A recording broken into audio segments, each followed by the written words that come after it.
I'm writing a paper on global warming for a class in environmental science. And normally the first thing I do is click on Google Chrome, and then go to Google, and then I'll just type in like the general subject matter. Um, and then this gives me, basically I do this first because it gives me the biggest search of what global warming is. It gives me like the definition, facts about it, anything anyone's really kind of put up about it. And a lot of people don't use, like us to use Google because it's very broad, but I just start this way. And then I'll go through, kind of search through some stuff. And if I find a website I like this one,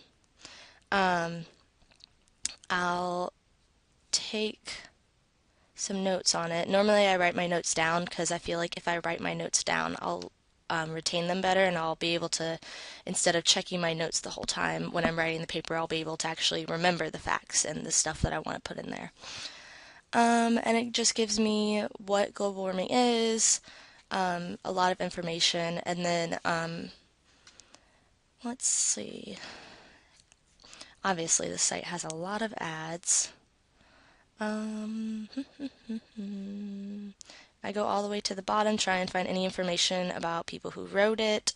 Um, if they have social media, then you know that they're slightly up to date, kind of thing.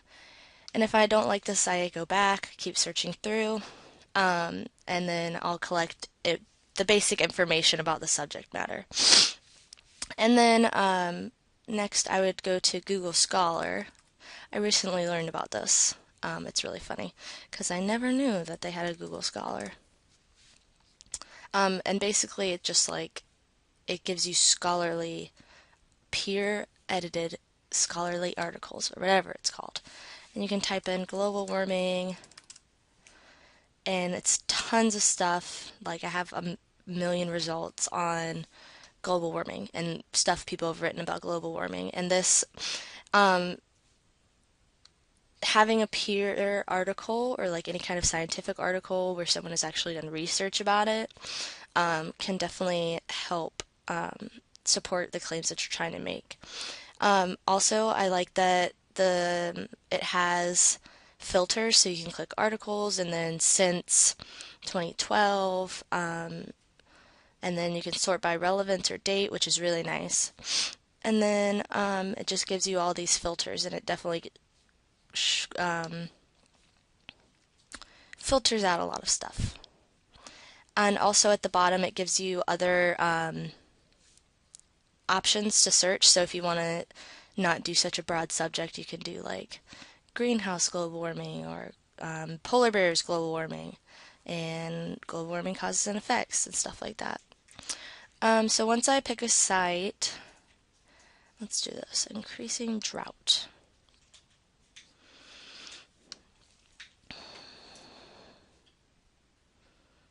Also, I like Google Scholar because normally in the articles, they give you the references where they got their information. And yeah, so that's good.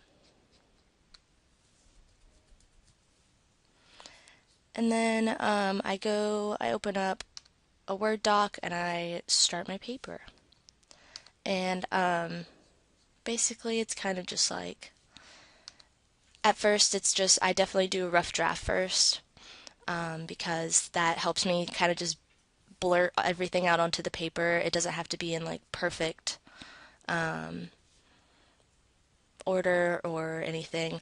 I can just have like the general subjects that I want for the paragraphs. And then I'll go back to my website. So normally I'll copy down the URL or I'll email it to myself or I put it in my Google Drive on like a Word doc or something. And I can go back and look, and also I can use that URL to for my citations if I'm using like MLA. And yeah, so I don't think researching is hard, only because it's so easy nowadays with the library and the internet and social media and so many different options to be able to get information. So that's good. Um,